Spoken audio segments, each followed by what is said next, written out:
Hey everybody, how you doing? Today is what is today? Today is August 4th. It's 10:08 in the morning. August 4th, 2024. 10:08 in the morning, those of you who are into numerology. Um,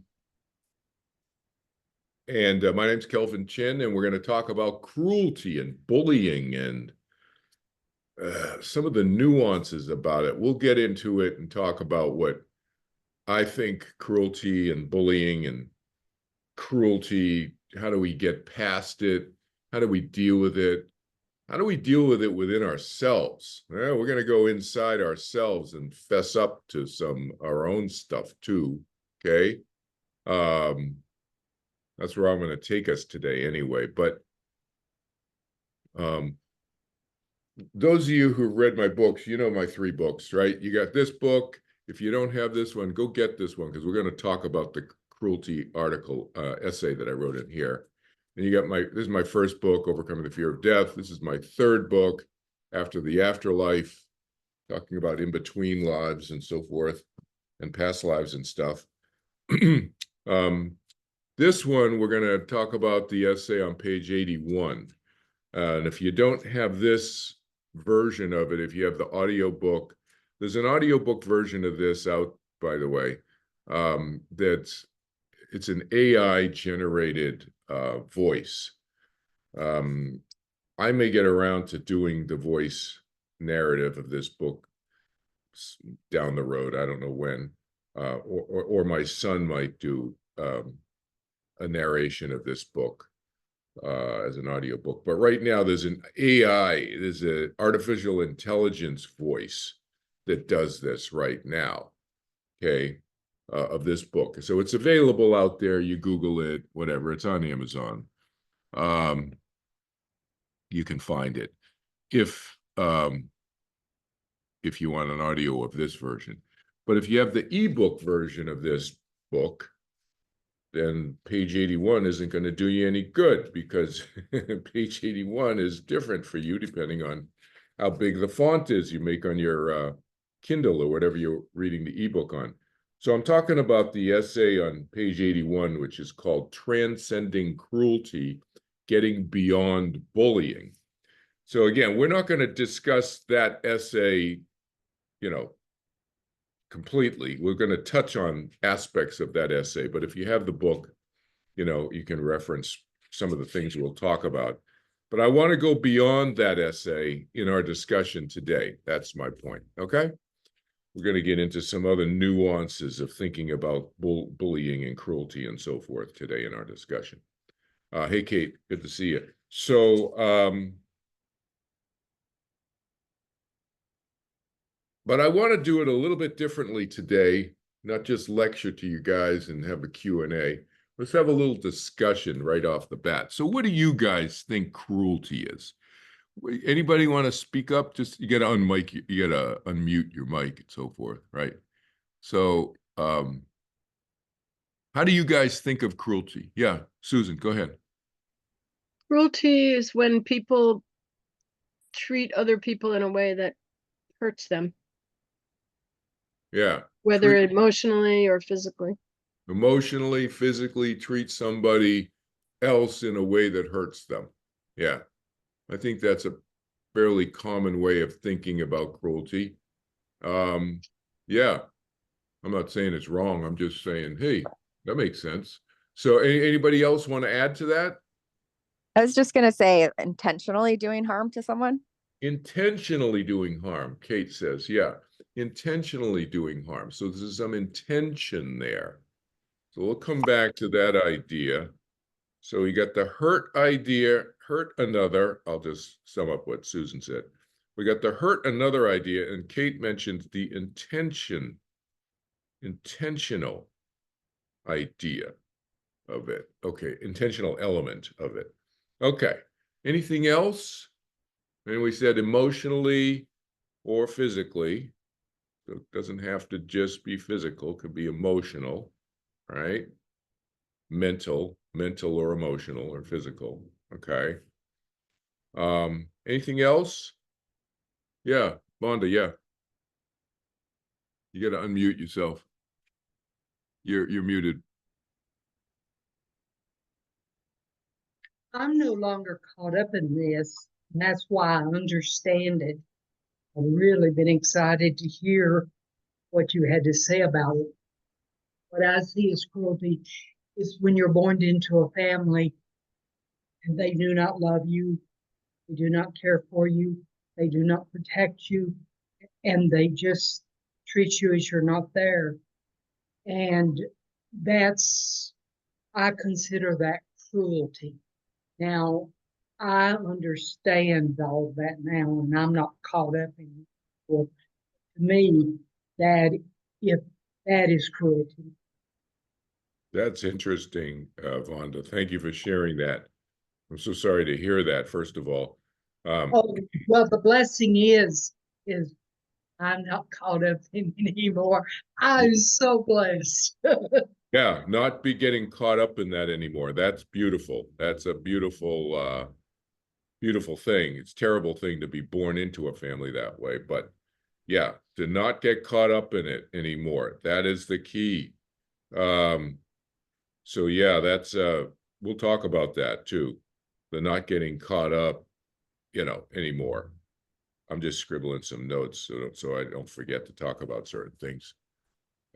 Yeah, that's beautiful and terrible to be born into a family like that. But it's an interesting point that Vonda brings up, and I'm going to weave back to this point that she's talking about, where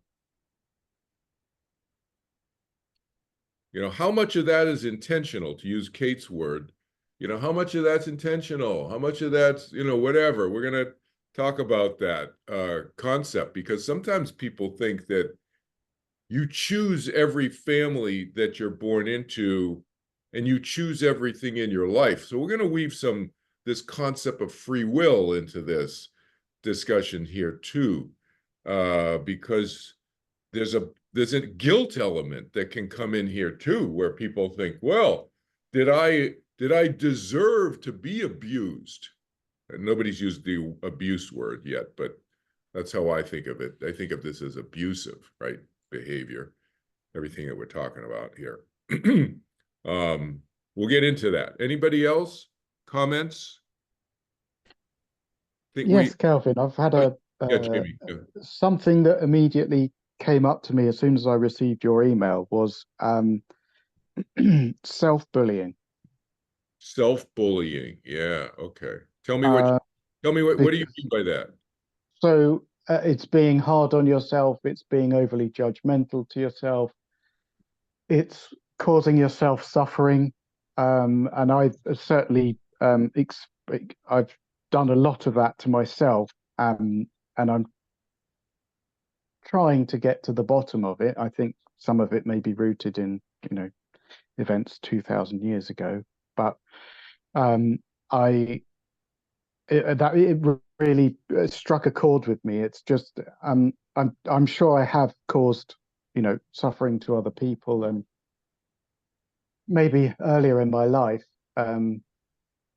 but recently, for I don't know, last 10, 15, whatever years, it's been internal bullying. It's being really, really hard on myself, really judgmental, and all sorts of things. So that's what came up for me. Yeah, that's a really good point. Self-bullying. Yeah, we need to look at ourselves and how we treat ourselves is what Jamie's kind of saying here. And it's because my feeling is that energy, that frequency, if you like, is then can be pushed out into the world, into the people around us. Yeah. If we're hard on ourselves, if we're bad to ourselves, if we're judgmental to ourselves, that it can then permeate outwards. And I mean, personally speaking, I think it's a lot of it has been unconscious, and certainly with the meditation, I'm becoming aware of layers and layers of all this crap. Yeah. No, thanks for being candid about that. Yeah. No, that's a really good point. Can be pushed out to others is the phrase that Jamie used. I just scribbled down. And unconscious. So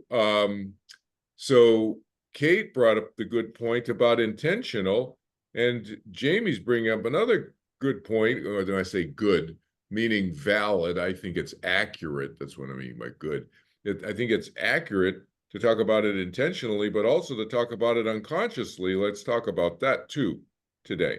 Yeah, what Jamie just introduced, this idea. May I Anybody share else? something? Yeah. Go ahead. I share. Yes, go ahead.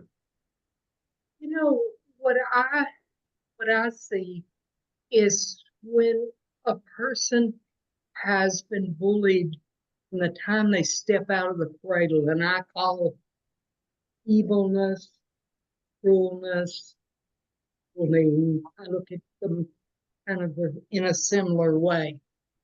That person becomes a servant. They grovel. Becomes, They what becomes a servant. servant becomes They a servant. become a servant, and that's in a negative context. They become a servant, and they see themselves worth nothing in the world, and they grovel, hoping to just get crumbs in life.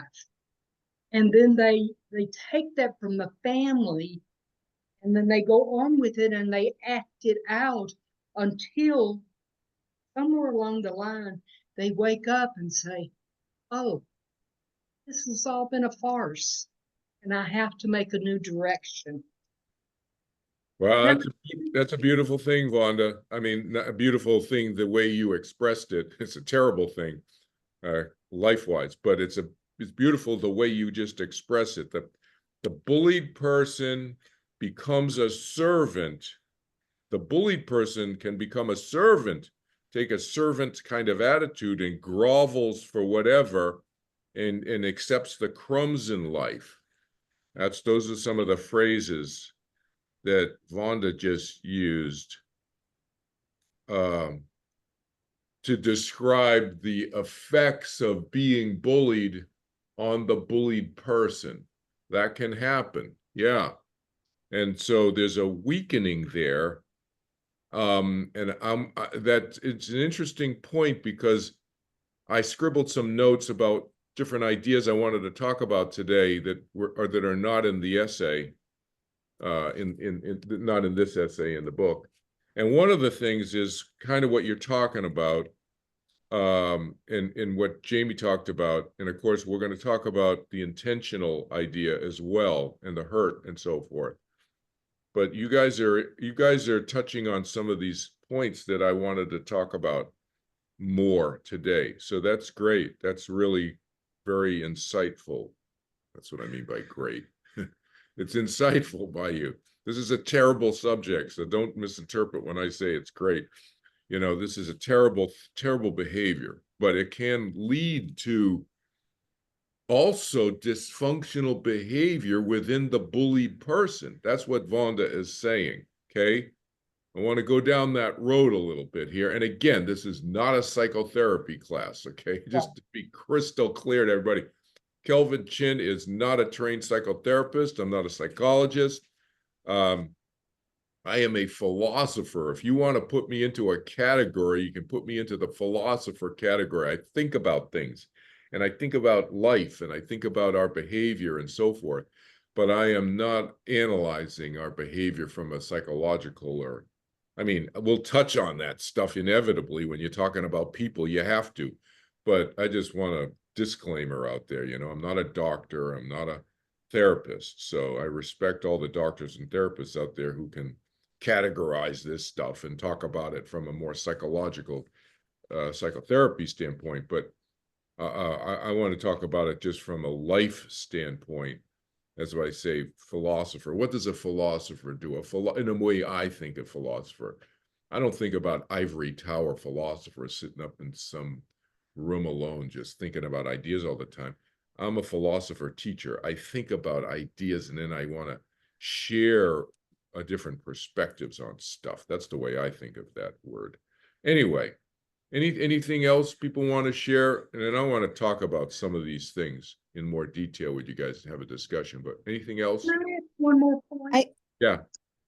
Go ahead. You go, and then somebody else wanted to say something. I don't know who, but go ahead. What Denise What maybe. I see is when a person starts out in that hunkering, groveling place with the family, then as they get out of the home and into school, they can take that with them, and then they allow everyone that they come in contact with to treat them the same way, and they'll actually set things up in their life because they understand, they think they don't deserve anything better, so they actually kind of help the situation along. Yeah. So they help the situation along. I would reframe that and just say it simply this way, but yeah, where it kind of almost becomes a self-fulfilling, in a weird way, in an unhealthy way, weird meaning unhealthy, a self-fulfilling prophecy kind of thing where they don't want to be bullied, but they kind of continue to be bullied, and they continue to attract, to use that word that's very often, I think, misused in spiritual circles, but I think they can attract that kind of behavior from other people. But I want to talk about why that happens. So that's an interesting point. Yeah, good. So we'll come back to that. Denise, did you have something to say? Yeah, can you hear me clearly? Yes, can hear you. Yes.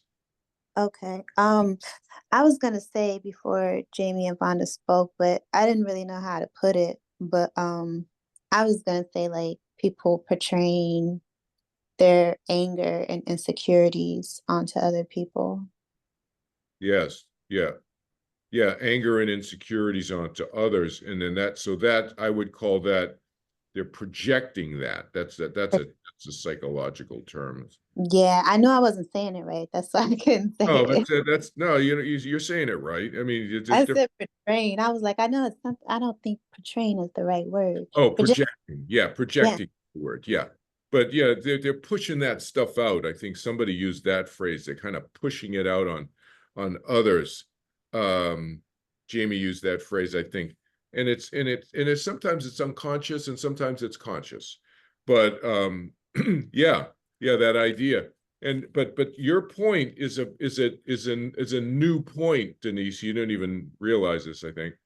But you said anger and insecurities, and that's a new point to add to this list of stuff that we're talking about in terms of cruelty and bullying, because it's a very astute, a very sharp, insightful point that you're making, because it's coming from an insecurity inside the person.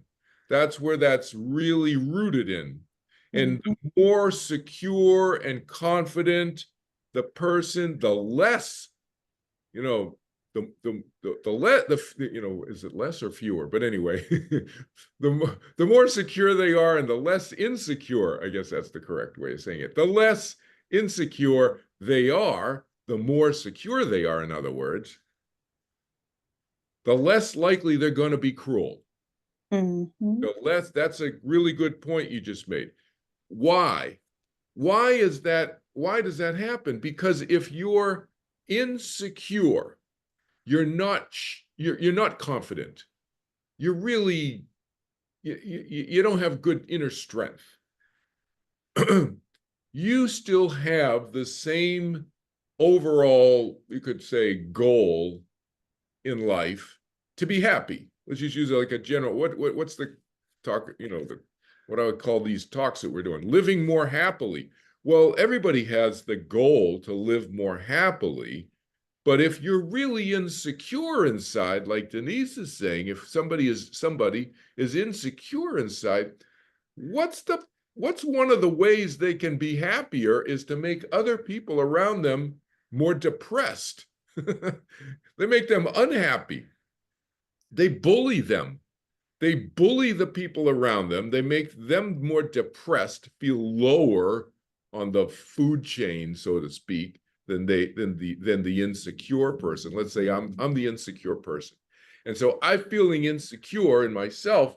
I make other people feel like, I almost said a bad word, but feel badly, feel worse than I feel better all of a sudden because I've made them depressed lower than I am. And I feel like better all of a sudden. That's based out of what? My insecurity inside, my lack of strength. My inside is not strong. Okay. And then I make other people unhappy, basically. And I bully them. And so what's an easy way to make people unhappy is to bully them, push them around, make them feel like, smaller than they are. Oh, you're just stupid. I'm the smart one in the room. I'm the one. I'm the one. So people who walk around saying they're the smartest person, people who brag about being the smartest person, they're probably the stupidest person in the room or the weakest one because they're trying to make other people feel lesser, smaller than they are. And it's because of what Denise just said, is because they're insecure. So they project that insecurity out to other people, but they don't use the technique of saying, oh, I'm insecure, I'm insecure. They don't say that to the people. They say, I'm not insecure. They say, oh, I'm strong, I'm strong, I'm strong. It's this reverse psychology thing. And unfortunately, it fools a lot of people. It fools people who tend to be insecure, right? So it can kind of feed this thing.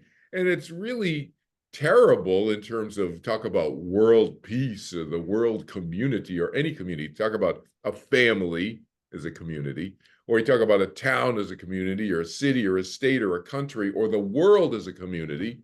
It's really bad health for the community, however small or how big the community is, because it just breeds insecurity, more fear, which creates more cruelty. That's the thing, because the cruel person wants to be happy. They're all seeking the happiness, and that's what we talk about. So let's just briefly talk about some of these points in the essay, and then we'll expand from the essay and get into the other great points that you guys have raised. So, the essay on page 81, we talk about this idea of, I call it transcending cruelty. And the idea comes out, the phrase comes out of the 30th November talk, Transcending Cruelty, the phrase comes out of the 30th November talk. If you haven't seen it, you go to 30thnovember.com, 30th November. You have to put the TH in there. 30th, 30th, November.com, no spaces or anything. And you'll see a talk there given by my friend George Hammond. And I won't get into that. You can see it yourself and watch it. But there's one of the main ideas is transcending cruelty that came out of the talk. Okay, for us to continue talking about, for us, meaning you, me, the world, whatever, for us to talk about going forward to help humanity. If you haven't figured that out yet, that's what I'm doing. It's trying to help humanity one person at a time, right? But cruelty and bullying, as I say on page 82, cruelty. So the way I define cruelty in this essay is the way Kate talked about cruelty at the beginning here as intentional, and the way Susan talked about it as hurting another, either emotionally or physically, okay? So on page 82, you see, I say, what is cruelty? Cruelty is when someone enjoys inflicting pain or unhappiness on another. So there's an enjoyment factor very often with cruelty also. Now, they may not say they enjoy it, but they are. It's ironically, they're doing it, as I just described a few minutes ago after Denise brought up the insecurity thing. They're doing it, the cruel person is doing it because their objective is the same as all of ours, is the pursuit of happiness. Except the problem is they're so unhappy and miserable within themselves, or him or herself, that to make him or herself happy, they got to make those around them more unhappy than they are. at that moment. So it's at that moment. And the thing is, I want to step back and just say something. I think we all got to be honest with ourselves, and we've all been cruel at some point. All right, we all have. None of us is this holier than thou thing. You know, it's like, hey, Emma, good to see you. So, you know, it's like, yeah, I've been cruel momentarily, not for, you know, days and weeks and months and years, but at moments. Have you ever snapped at your kids when your blood sugar is low and you're driving in the car and you're trying to get to the motel before it closes?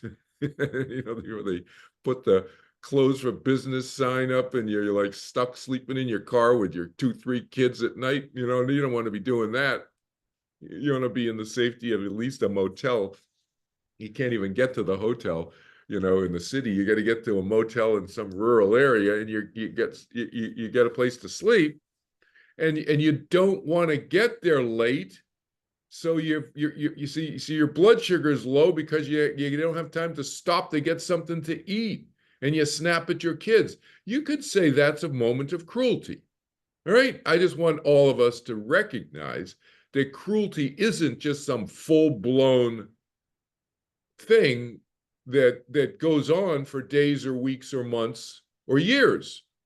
You know, that's cruel. That's really bad cruelty. I mean, yes, it can be like that, but it can be momentarily is the point. And I just want all of us to kind of own up to the fact that we've all had our moments, me included.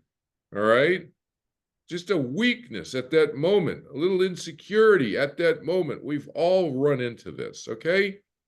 So let's not just be pointing fingers at other people is what I'm saying. We got to look at ourselves too. All right. So, and then in this essay, I talk about how to deal with it if we are being abused.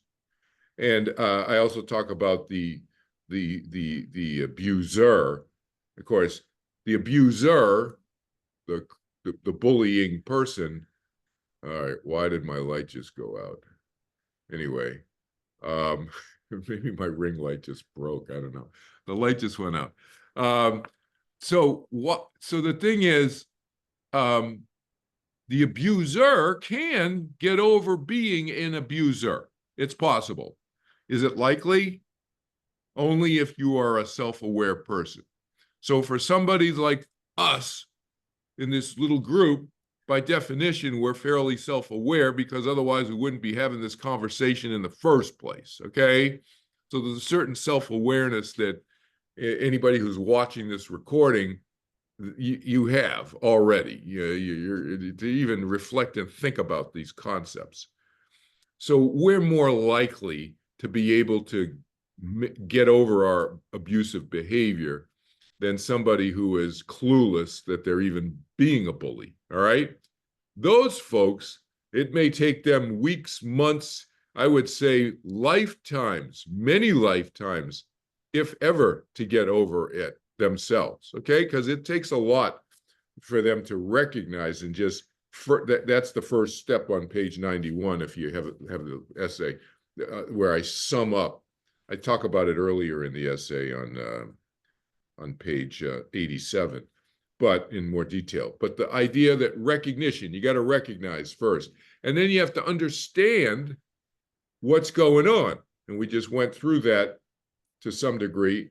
And then the third step is this, if you're being victimized by this, is the understanding that your mind is sovereign. What do I mean by sovereign? That means your mind is independent from other minds.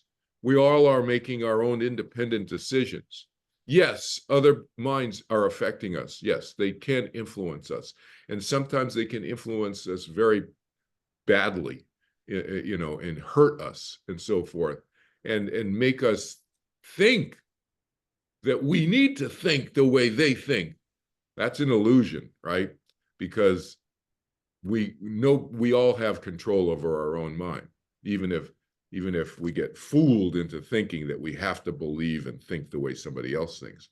You know, you hear me say this all the time in these talks. I want you guys to develop your own thinking. You don't have to believe what I'm believing and what I'm thinking. I want you to think about thinking. That's why I do these classes, is to get my students to think about thinking, not to believe what Kelvin says. Okay. If it makes sense what I say, okay, fine, but I still want you to think about it and own it yourself.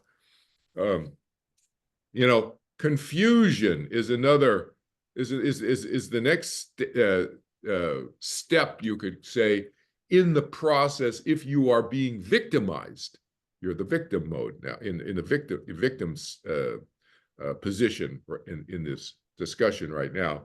If you're being victimized by a bully, you create confusion. You laugh at them. You create some. You just say something that catches them by surprise. And what does that do? That changes the dynamic. The power dynamic changes because they want to be in the power position, don't they? The bully always wants to be in the power position. They want to overpower you, the victim. Well, if you shift that either by humor or by logically saying something to them that they didn't think of, anything that confuses them breaks that, it breaks up that power dynamic, which is what you want to do if you want to get out of that bullying situation. Either temporarily you leave the room, or more permanently you leave the relationship. And then so the fifth step is what I call separation. So what I just described, it could be separation momentarily, or it could be separation more permanently, or anything in between, right? So so that's what I'm covering in the essay that's in that book. Well, I want to get into this a little bit more in a more nuanced way in terms of some of the points you guys have raised here. Because in day-to-day life, which is what you guys have kind of, shined a light on, and the way you've kind of described this bullying idea, that's where the rubber meets the road, right? That's where we live life day to day. So, so let's talk about this. First of all, this notion of I want to talk a little bit more about one of the ideas. I can't remember which one of you brought it up, but you'll know when we start talking about this right now. I want to bring up the idea that certainly, yes, intentional. That's clearly bullying and cruelty, where it's intentional. But what if it's really negligent? What if it's really, really it's like the category where they should have known better, and I think they do know better, but they did it anyway. That's what I call negligent. It may not be overtly intentional, like Kate was saying. I think that's definitely cruelty, as I defined it in the book, the way Kate talked about it. I think that, yeah, that's pretty that's clearly cruel in that definition, where somebody is intentionally creating harm or hurt, to use Susan's word, hurtful behavior, emotionally or physically, on somebody else on purpose. Intentional means on purpose. They're doing it. And why are they doing it? They're doing it because it makes them happier. They're doing it. So there's a weird, I say weird, like weird as in unhealthy joy they get out of that. Clearly that's cruel behavior. But what about if they should know better, do know better, they know better, in other words, and yet they do it anyway? What about that? Do we owe each other in our world culture or local society or family, to use Vonda's social unit example, do we owe each other? And when I say owe, I don't mean legally. I mean ethically, morally. Do we owe each other a certain duty of kindness, to use a phrase, you might use a different word, but you might use the word love or whatever. But I'm just saying kindness, just general, you know, a certain level of kindness to other beings. In my opinion, the world I live in, the world I want to, the type of people anyway, when I say the world I live in, the type of people I want to surround myself with, that's the kind of person that I would want to be with. People who espouse, who aspire, that's the word, who aspire towards being a kinder person. Now, nobody's perfect. Like I said, I've had my moments, you know, I've snapped at my kids in the car at times, you know, like, you know, nobody's perfect. But what's our aspiration? What do we hope? What can we aim for? And I think that kind of, I'm just using a phrase, kind of throwing a phrase out, you know, this duty of kindness idea that is a kind of image that I want to kind of inculcate in people's consciousness, that because why? Not just because some scripture said it or some spiritual teacher said thou shalt or whatever, but because why? Because it helps us each individually. Doesn't it help us, our own self-interest of being happier? Because we all have that pursuit of happiness, I think. It's kind of in our wiring to be a happier person. Well, doesn't that make you a happier person if there are happier people around you? I think so. That's my experience.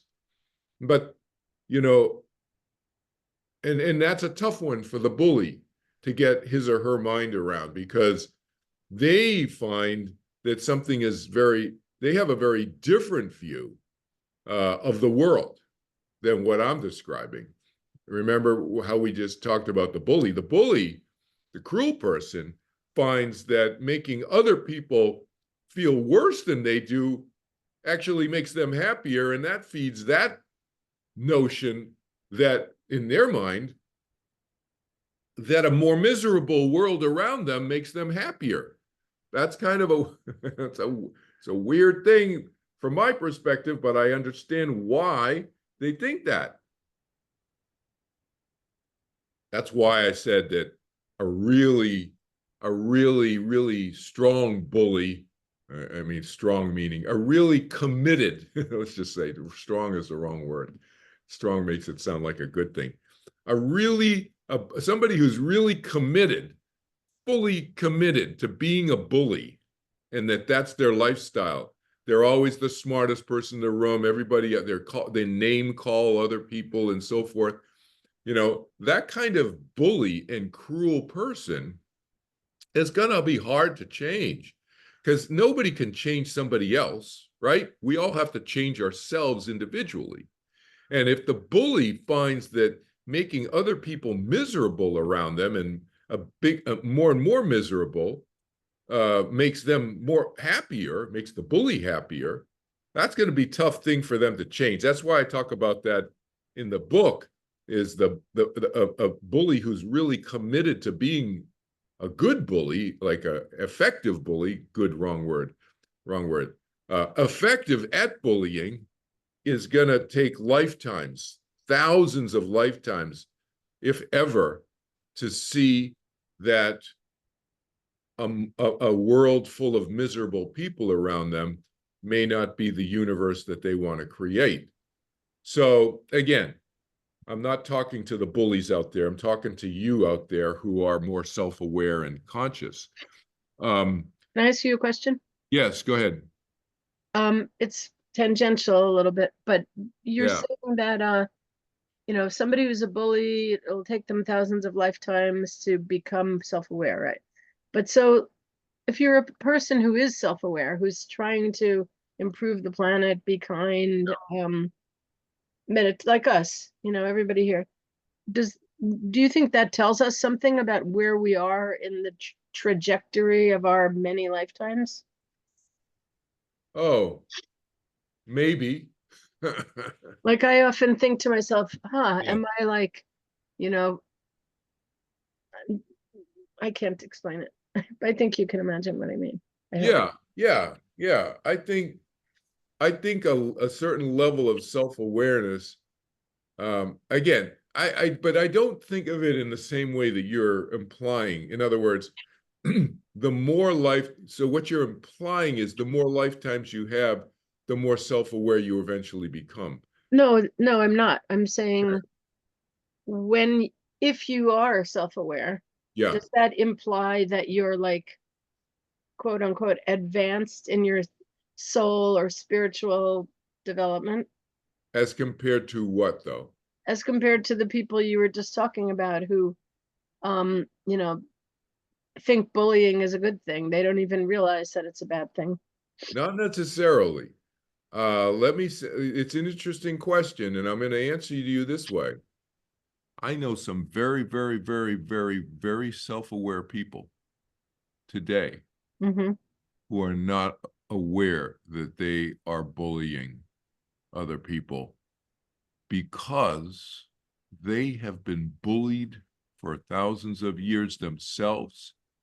And this is an interesting point that somebody brought up that I want to come back to. And again, sorry, I can't reference which one of you brought up this point that reminded me to say this, which is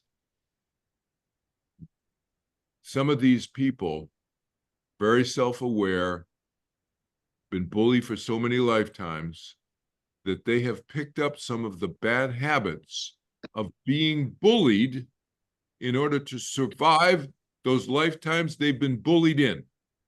You follow what I'm just saying, okay? Yeah, you could be self-aware in certain areas and not self-aware in others, basically, is what it comes down to. That can come, yes, very much so. Very much so. Very self-aware in some areas and very blind in other areas. Or not just blind, aware and think that one is unable to change because one's patterns of behavior of surviving being bullied so many times over thousands of years has created an emotional pattern that then creates a behavioral pattern that works for that person because it has helped them survive these bullying relationships that they've had for thousands of years. It's a really sad situation, and I know somebody who's in that. Well, like certain spiritual leaders who, on the one hand, are very, very spiritual, and on the other hand, they abuse their followers. Yeah, absolutely. But I think in Yeah, but that's different. That's different though, okay? Because the persons I'm thinking of right now are not in the category that you just described in where I would say those people should know better. And I think that they are doing it, maybe not know better, but I think that a lot of, I know, let me just put these folks you just described in a different category, because I know some of them, or I know of them. I don't know them personally, but I know some of these spiritual leaders who are, we'll call miscreants, like you just described, that they're bad behavior doers. But they do it for profit. And some of them I know do it for profit. And one of them, I'm not going to name his name, but anyway, I know the guy, and he does it for profit. And I know another person, I know of another person, and he does it for ego power. Okay? The people I know personally who are in this other category, it's a very sad situation, and my heart goes out to them because I can see what they've been through for thousands of years, and they can even sometimes see their behavior as not being appropriate, and yet they're so emotionally, it's so emotionally, I don't know, woven in. It's like these tentacles of these old emotional patterns is so like woven into the what's the word? interstices. Anyway, the Interstitial. yeah, interstitial fiber of their neurosynaptics that they just, I don't know if they'll ever get out of it. I mean, I hope they will, just as a friend, but it's just so, wow. Are you serious? That's your behavior, and you're that self-aware, and that's still your behavior, and you're justifying it. And I look at it and I go, whoa, and it's based on what I'm conjecturing. Again, I'm not an expert psychoanalyst about this stuff, but looking at the old emotional patterns, and it worked. If you're working with your jailer, your abuser, who's holding the keys to your cell, let's say, poetically, metaphorically speaking, and they have you locked up in a relationship or whatever you want to call it, and they hold the keys. What do you do in order to survive that relationship in that lifetime? You figure out how to manipulate your jailer, right? You learn how to manipulate your jailer so that maybe you can get out and go to the bathroom every once in a while, or whatever it is, or go out and see the sunlight. You manipulate the jailer. What does that do to the consciousness of the person who is being victimized and being jailed? That has an effect. And to whatever degree, and I'm not saying that everybody who's a victim falls prey to this interstitial, thank you, Jamie, neurosynaptic call it warping, warping, warping of one's mind and then one's behavior.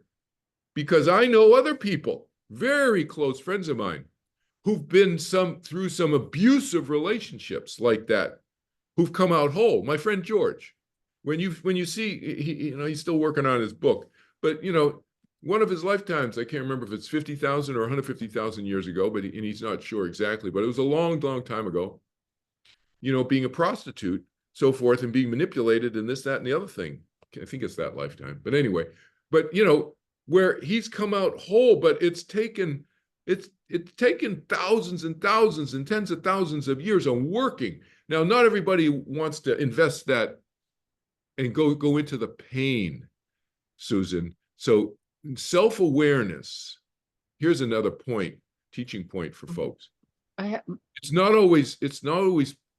sometimes painful to go through and look at one's stuff, and to really look at one's stuff, and to unpack the interstitial stuff that Jamie was mentioning. Go ahead, Susan. What I'm really trying to ask you is, do you think there's some kind of evolution of, let's call it, the soul? Like you're implying that you might have somebody who was abused because they were a prostitute, and then 150,000 years of lifetimes later, they overcome that pattern. So that implies some kind of a evolution, an advancement, let's call it, of the soul. But I feel like in the past, you've kind of said that you don't believe, you think it's just the soul just keeps going on and on and on. There's no development, or there's no goal. There's no endpoint, or like. Yeah, there's no endpoint. There's no endpoint if there's eternal. If you believe, you could believe that there's an endpoint. If there's an endpoint, that means you don't believe that the soul is eternal, and you can believe that. And I'm not saying I don't have proof that the soul is eternal, but my experience implies, and my logic tells me that it is. But that by definition, you cannot back that up with experience. That means, because, but if you believe that there is an endpoint, then you don't believe that there's eternity. That you can't have an endpoint and eternity. So that's just. Well, I think develops and then it starts again. Then that's not then that's eternal. That's not an endpoint.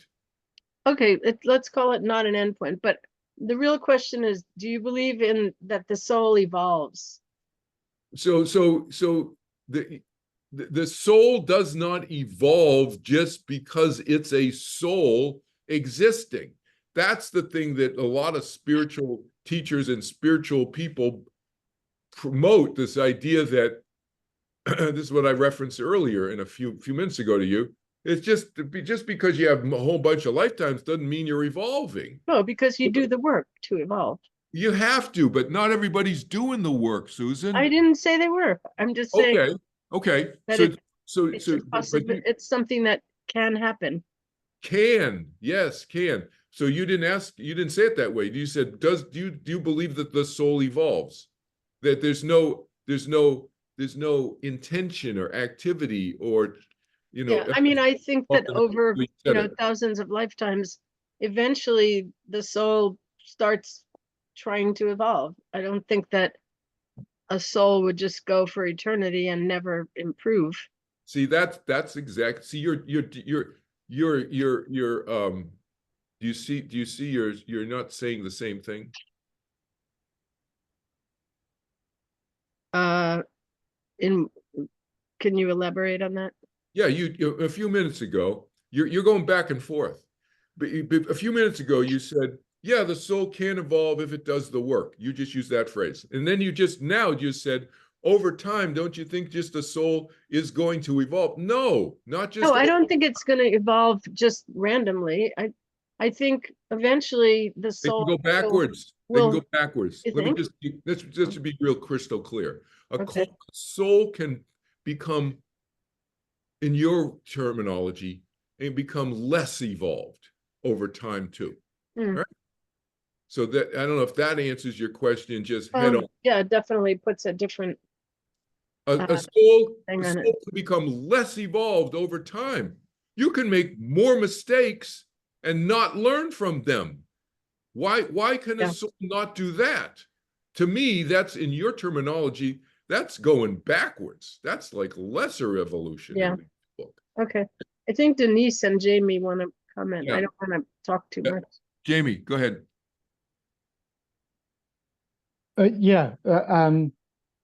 So I think it's all internal. So if you want to, it's really difficult to talk about it without kind of getting into, but if a soul wants to progress, it has to come from within. So, I mean, it's not, I'm drawing parallels here for me, but I'm recognizing a pattern within myself that must have been developed or indoctrinated or whatever through countless lifetimes or several lifetimes or whatever over a long period of outsourcing my sovereignty, trying to get it's almost like a worshipping other people, right? You tell me what to do, you tell me how to do it, you know. And I've recognized that I've been doing that, and I really see the parallels with the conversation you've just had with Susan. Yeah. And I've also come to recognize that it does seem like an impossible uphill struggle to get out of that, because it's been so interstitially woven that it just feels like that is what reality is. And it's just unpicking the individual fibers and moving on. And you need to have this self-awareness, this self-consciousness to recognize and kind of almost step out and observe your own behavior, to be able to recognize that's not where I want to be. That's not the direction I want to go in. And that is where the progression comes from. But there's no kind of momentum for progression, as you've just been saying, because we all have free choice. So we can choose to go with the flow, which is our conditioning through several lifetimes or whatever, or we can choose to wake up, become aware, and think, oh no, I want to go in this direction. Right. Uh, Right. Really well said, Jamie. Denise, I'll get to you in a second. Let me just comment on what Jamie said. So, yeah, exactly. And pain may be part of the choice that a soul can make to get oneself out of that I wrote an essay and I used a phrase, and it's recently, like a few months ago, and I've never used this phrase before, but it's like getting stuck in an eddy is kind of what Jamie is describing. It's the visual image that I came up with in my mind when I was writing this essay about getting stuck in an eddy.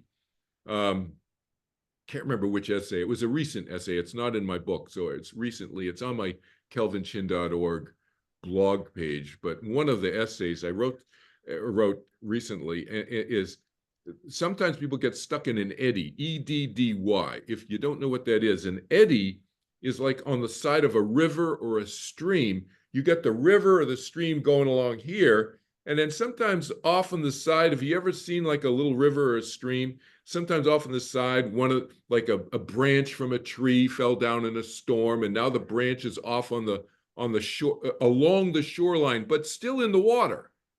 This broken branch is still in the water, but it's along the shoreline. It's not in the main big part of the river where the current's flowing cleanly, you could say.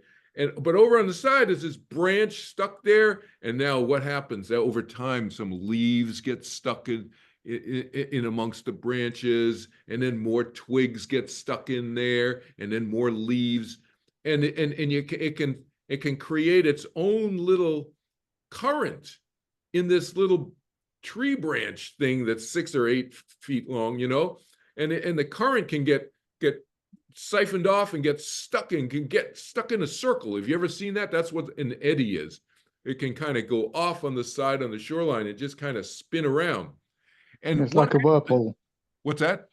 Like a whirlpool. Like a little whirlpool, but not like a whirlpool like it's sucking things down, but it's just a little bit. It's just a little. It's like a little bit of a current that's kind of circling around there, and it just sits there. And then it doesn't really get back out into the mainstream of the river anymore. It just kind of cycles around there. And you can get stuck in those in your eternal journey, Susan. Some people can get stuck in those. And to Jamie's point, you have a very difficult time getting out of them and not even realize sometimes that you're in them because they become so normal and comfortable, familiar. And that's the point that I'm raising, that can happen, that where it's not the intentional idea of bullying that Kate brought up earlier, but it's this what I'm calling this negligent kind of thing where you just get caught up in well, this is how I manipulated the jailer to get out of the jail, 600 lifetimes ago, or six lifetimes ago, whatever it was, and now I'm manipulating my loved ones now, and my friends now, and I don't even. It's just what I do, and I don't even know that I'm doing it.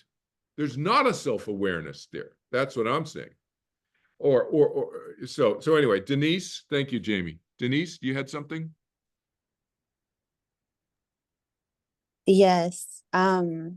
I'm kind of shaking. I'm nervous. I don't know why, but Okay. Right.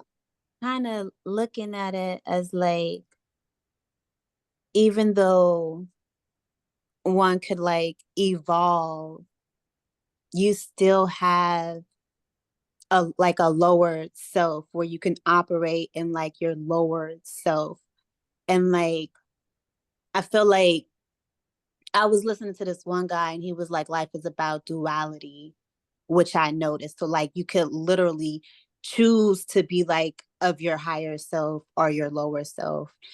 And this one tarot lady I was listening to, she was saying like, you remember how those commercials or cartoons had the devil on one side and the angel on your other shoulder? Like you operate where you have choices where you can like choose to do good or choose to be bad, to where like people who are evolved, they still have the ability to choose to operate in their lower selves. Like when she was like, when I say the devil, that's what I mean. It's like operating in your lower self. So like you could choose to do good. And when you evolve, you have that knowledge of choosing that over something else, but you definitely know how to choose that bad stuff too, because you have it all. Yeah, it's true. You have choice. That's what Jamie's saying. We always have choice. I don't like the devil idea because it makes it sound like there's some force outside of Right. ourselves that's And she controlling. was like, what it's not. It's operating in your lower self, like Yes. choosing to do bad. It's all about you. Exactly. It's all about us. It's us. We're choosing. And so, yeah, that's the way I prefer to look at it, the way she was saying that, we're choosing that. It's my choice. And so then there's ownership. There's responsibility there, So yeah, no. We always have choice. It's not always easy. That's the point. When I said pain, sometimes the root of freedom involves some pain sometimes, right? Emotional, physical, mental pain, whatever. When you're healing a broken bone, it can be very painful. People who have knee surgeries and hip surgery, this and that, it can be very painful for a while. That doesn't mean that it's bad. It means that the path to healing sometimes does involve some pain. We don't have to suffer. Suffering to me is a mental experience. Pain is a physical, emotional experience, but we cannot. We can choose to not suffer. But taking risk, and risk means pain, is a choice that some souls, I would say most souls, choose not to take. They don't go that. Most people are not risk takers. They don't want to, I'm going to try this. No. So to your question about eternity and souls, Susan, I would say if I had to distill it down to one thing, one or two things, I would say the souls that experience more and more freedom, and I'm trying to use words carefully that don't sound judgmental or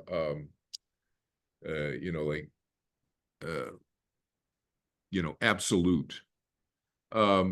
More and more freedom, the souls that tend to experience more and more freedom over time, over, say, long periods of time, are the ones that are more confident within themselves and therefore willing to take more risk at being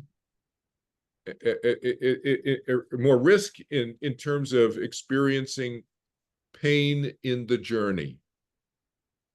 And what that starts to do, ironically, in my experience, in my journey, is it actually reduces the pain in the journey. But it's a little bit of a catch-22 because you got to take that first, second, third, fourth, 1,000th, 5,000th leap. It's not just one leap. That's my point. Many leaps to kind of see that, if I take the risk of experiencing some pain, the experience of freedom is like 10,000 times that.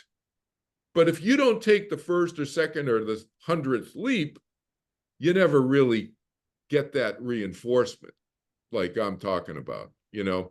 And that's the catch-22 for so many people, because so many people are unwilling to take a leap after the first one that made them feel pain, or the second one. That makes sense. Do you think those painful leaps are related to somehow choosing into a painful lifetime? Oh, it could be anything. Yeah, it could be that. It could be something else. You can choose to come into a painful lifetime. You can choose to come into a blissful lifetime and have a painful lifetime because of stuff that's completely out of your control. That's the part that most people forget. That's what I'm living at the moment. Yeah, most people. I'm living an easy life, and yet the internal suffering is just incredible. It's just ridiculous. And Yeah, it's just yeah.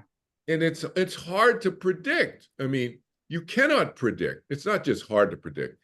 Let me just rephrase that. It's impossible to predict. Everybody wants to think that they can predict their life and that they can plan things out and it's going to go according to plan. That's what everybody, every spiritual group and teacher I've ever heard, they imply that. It's BS. It's baloney. It's false. It's inaccurate. The notion that you're the center of the universe and that you can control everything and that everybody else is at your beck and call and has to manipulate their lives in order to accommodate yours, that's what that means. I just stated it honestly. But nobody wants to. No, the spiritual teachers who promote this law of attraction idea, there's no such thing as a law of attraction. There's ideas, there's principles of attraction, but they're not laws where everything you say is controlled by you and for you, and that's what law means, okay? And that everything that bad happens to you happened to you because you made it happen to you, and you did something. And there's just all of this silliness that's been going on for thousands and thousands and thousands of years, which is not right. The notion, it devolves to this notion that you are the center of the universe. No, you're not. You're not. The universe does not revolve around you or me or each of us individually. Sorry.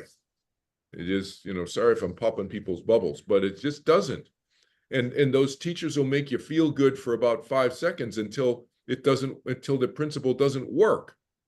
And, until the child dies, until you have a newborn and you're a young 30-year-old couple who believes in all of this, everything happens for a reason, until you have a child born to you who dies in 6 months of cancer. And you've bought this whole hook, line, and sinker false belief that everything happens for a reason. And then you start blaming yourself, or you start blaming God, or you start blaming somebody else for killing your child at 6 months old. No, bad things happen to good people sometimes. And bad things happen that are unforeseen, unpredictable, and because of mistakes in biological functioning. That can happen. That's the reality. That's the honest assessment. People like to have some sort of quasi-spiritual BS reason for why their 6-month-old child died of cancer.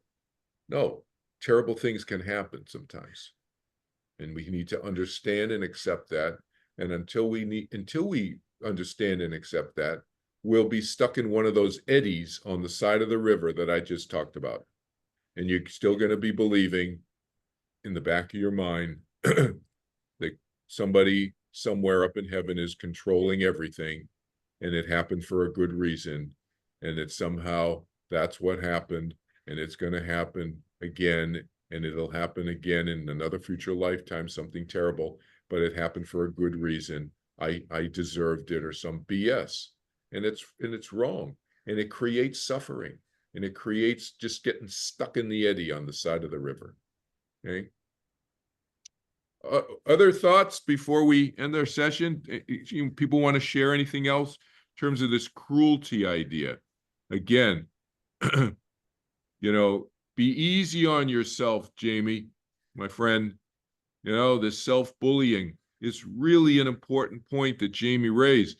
We need to accept our flaws, accept the fact that we are not perfect, accept the fact that we are not the center of the universe, accept the fact that we can make mistakes about ourselves too, right, Jamie? Because if we don't Absolutely. accept that, we don't accept that, we cause ourselves more suffering. Yeah. Okay? Yeah. I mean, perfectionism has been a huge part of my journey so far, and it's led to a lot of suffering. I've spoken to George about it, and Yeah. I'm Good. learning to open up to well, it's like a disease. I mean, it's just terrible. You expect perfection in yourself, in the people around you, in the environment around you, in the world around you, and you try and manipulate things to make it follow that ideal of perfection. And it's just well, it's disappointing. It takes a lot of effort, and it's just it just not works. It just doesn't work. Yeah. Yeah. Yeah. Yeah. I'm learning. Good. That's good. My heart goes out to you, my friend. The last Really thing, appreciate this. and unless somebody has some other things, I want to say something about this cruelty notion. And again, what is the best antidote? What's the best thing to promote non-cruelty? No, less cruelty is understanding why the cruel person does what they're doing, and not to punish the cruel person for being cruel. You know, we understand why they're doing it. Now, that doesn't mean that we embrace their bad behavior, okay? That's not what I'm saying. You still exit the relationship if somebody's being cruel and abusive to you. I still recommend that, and it depends, you know, how cruel and abusive. It's just dad yelling at you in the car because we're trying to get to the motel. I'm not saying you divorce yourself from your father here, but if it's rises to the level of needing a divorce or separation or however, whatever kind of, you know, saving of yourself is necessary, then you do that. But you leave the relationship without trying to make that other person change into who you wish they were. That's how you exit the relationship. Now, does anybody see how what definition I was using from one of my old, Jesus' definition of love. thank you, from one of my old teachers? Yes, exactly. Jesus's definition of love, as Jamie said. Yes. So you're leaving the relationship if it's that abusive and that cruel and the bullying is that bad, then you leave the relationship. But you don't try to change the other person into being something they don't want to be. And that's how you leave it in a loving way. So that's where people get confused. They think that loving the other person means they got to stay in the relationship. No, that's wrong. No, if that person is being that abusive to you, you leave the relationship. Otherwise, you're not loving yourself. And you're self-bullying, to use Jamie's phrase. You're self-loathing. You're hating yourself by staying in an abusive relationship. Because you're trying to change yourself in order to get the desired behavior out of the other person. There you go. You're trying to change yourself to try to get what you want out of the other person. And you might even be trying to change them. indirectly there too, which is manipulative. So no, we need to be honest with ourselves, leave the relationship, but again, without trying to change them, the bully, into something that the bully doesn't want to be changed into. That's leaving the relationship in a loving way, in the way Jesus described and defined love, accepting the other person for who they are, not who you wish they were. But you're still leaving the relationship. So in page 54 in my book, on page 54 in this book is the essay on forgiveness. And if you've forgotten some of the principles we just said in the last paragraph, read that essay on page 54 on forgiveness. Very important, because I was just describing what I called in that essay the fourth degree. The fourth degree of separation, is separation. All right.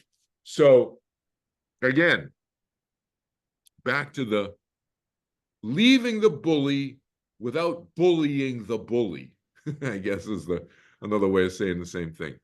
All right. Because if we bully the bully, what does that do? It makes the bully want to bully more. We make the bully worse. That's the thing. So we just leave the bully. The bully's got to figure it out, him or herself, if they want to. And they may be stuck in that eddy on the side of the river for another 1,000 lifetimes. It's sad, but we cannot help them. We can only help ourselves. All right? That's the self-interest essay in that purple book. Self-interest is not being selfish. That's a misunderstanding. Okay? We all need to take care of ourselves. If we don't take care of ourselves, then that's actually being selfish. We don't take care of ourselves, then we're sucking energy from other people. That's being selfish. So I hope this has been helpful today. We got into this it was a great discussion, and I really appreciate all of you who shared your various insights, perspectives, and stories and personal candor in the discussion today.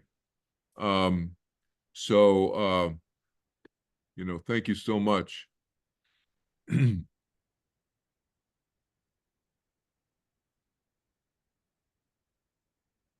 Thank you so much for being here today. Thank you. You're welcome. Good stuff. What were you wondering about, Jamie?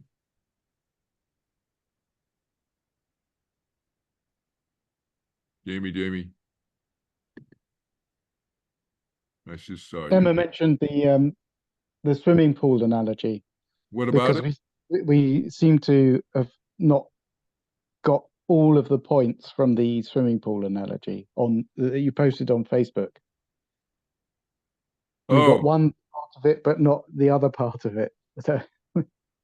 Oh, you're talking about something I posted in the meditation group? Yes.